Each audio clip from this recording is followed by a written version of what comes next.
Now Samuel died, and all Israel assembled and mourned for him, and they buried him at his home in Ramah.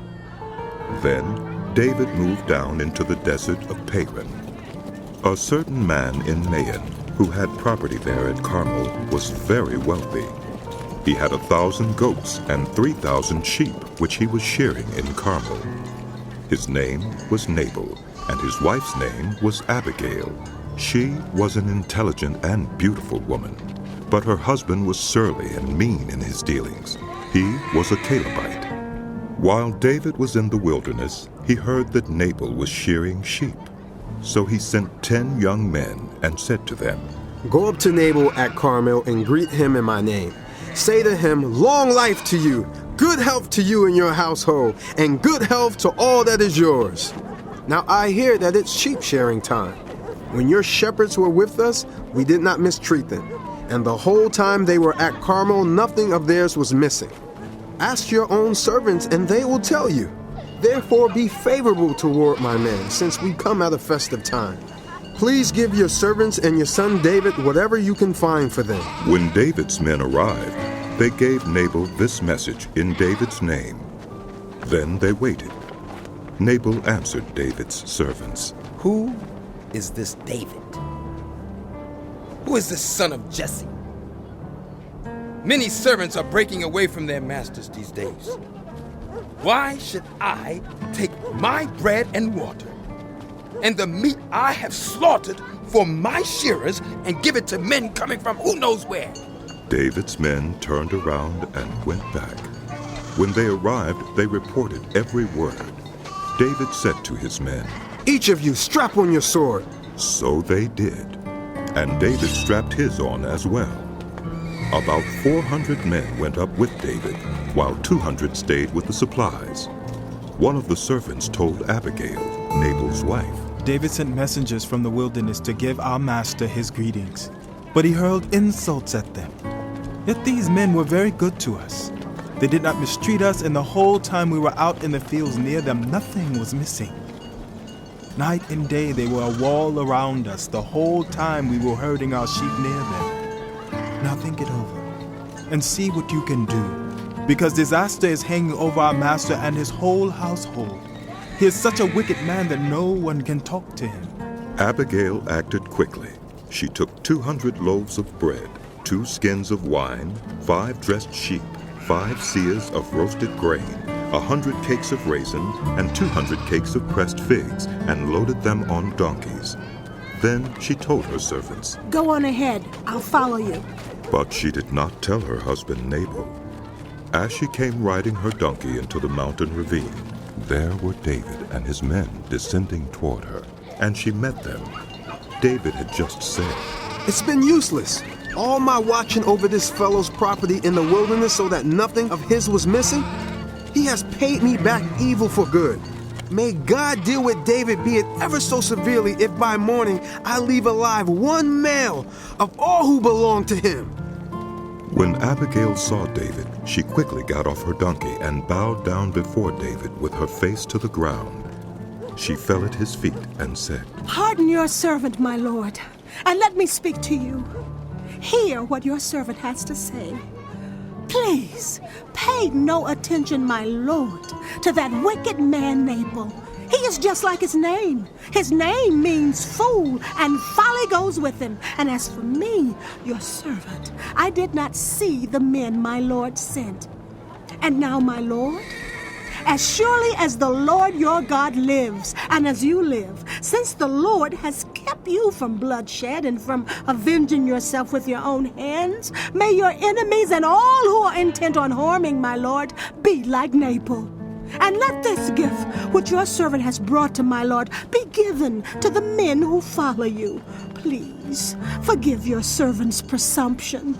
The Lord your God will certainly make a lasting dynasty for my lord, because you fight the Lord's battles, and no wrongdoing will be found in you as long as you live. Even though someone is pursuing you to take your life, the life of my lord will be bound securely in the bundle of the living by the Lord your God.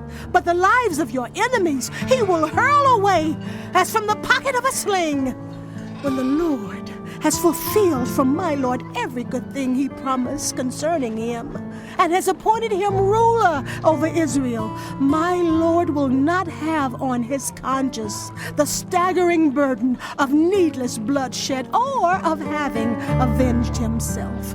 And when the Lord your God has brought my lord success, remember your servant. David said to Abigail, Praise be to the Lord, the God of Israel, who has sent you today to meet me. May you be blessed for your good judgment and for keeping me from bloodshed this day, and from avenging myself with my own hands.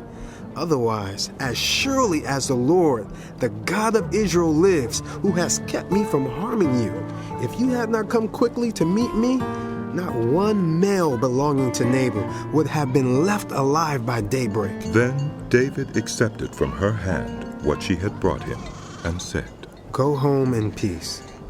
I have heard your words and granted your request.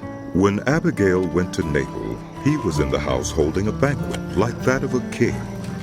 He was in high spirits and very drunk, so she told him nothing at all until daybreak. Then, in the morning, when Nabal was sober, his wife told him all these things, and his heart failed him, and he became like a stone. About 10 days later, the Lord struck Nabal, and he died. When David heard that Nabal was dead, he said, Praise be to the Lord, who has upheld my cause against Nabal for treating me with contempt. He has kept his servant from doing wrong and has brought Nabal's wrongdoing down on his own head. Then David sent word to Abigail, asking her to become his wife. His servants went to Carmel and said to Abigail, David has sent us to you, to take you to become his wife. She bowed down with her face to the ground and said, I am your servant, and am ready to serve you and wash the feet of my lord's servants. Abigail quickly got on a donkey and, attended by her 5 female servants, went with David's messengers and became his wife. David had also married Ahinoam of Jezreel, and they both were his wives. But Saul had given his daughter Michal, David's wife, to Phalti, son of Laish, who was from Gath. The Ziphites went to Saul at Gibeah and said, Is not David hiding on the hill of Hachilah, which faces Jeshimon? So Saul went down to the desert of Ziph with his 3,000 able young Israelites to search there for David. Saul made his camp beside the road on the hill of Hachilah, facing Jeshimon, but David stayed in the wilderness. When he saw that Saul had followed him there, he sent out scouts and learned that Saul had definitely arrived.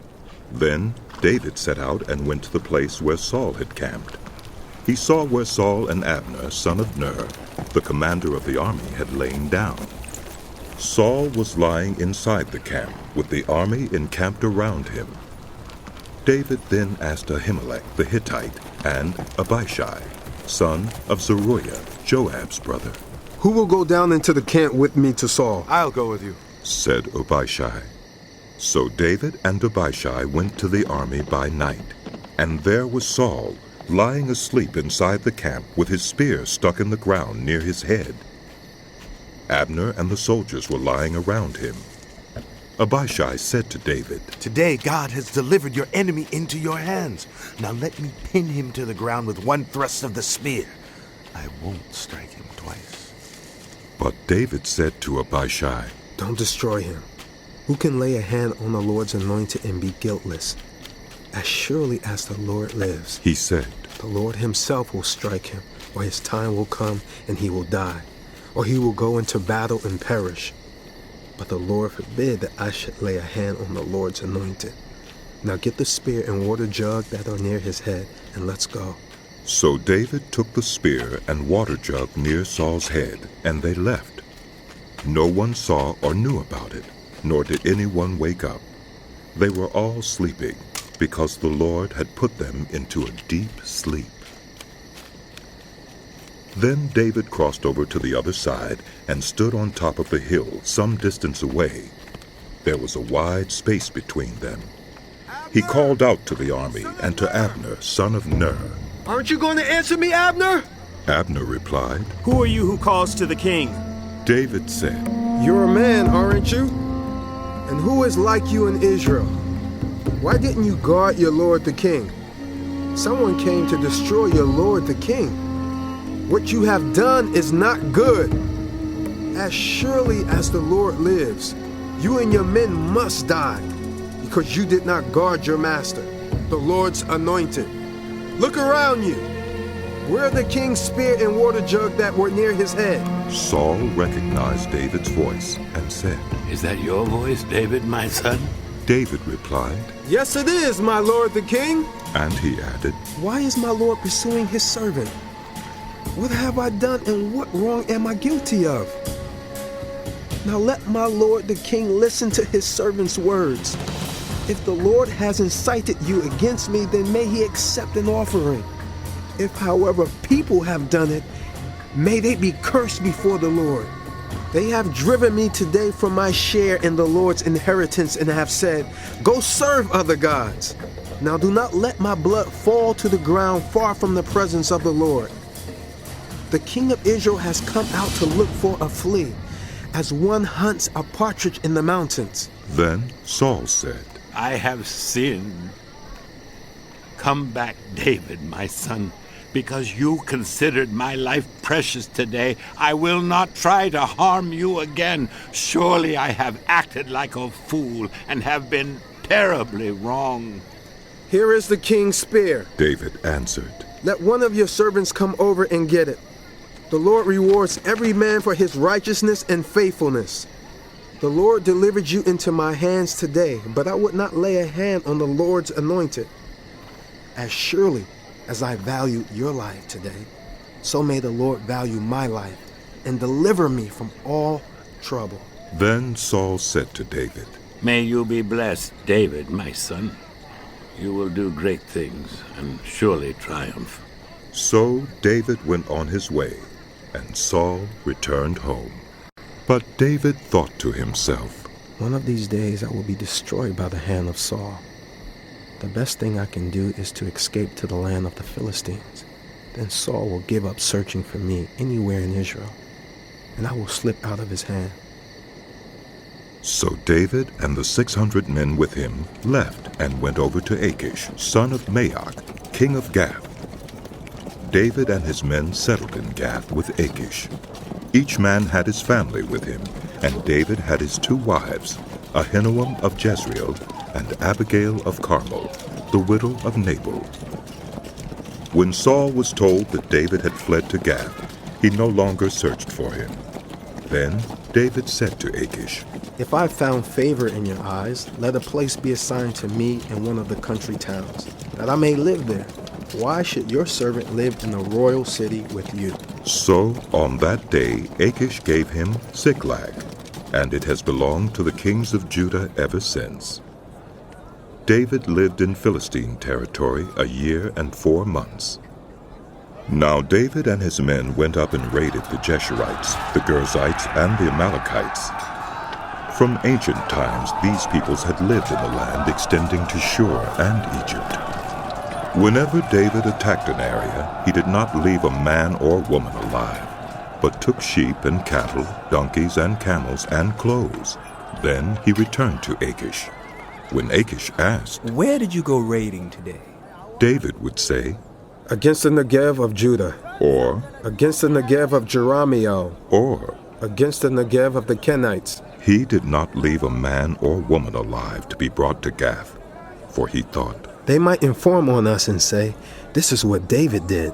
and such was his practice as long as he lived in Philistine territory.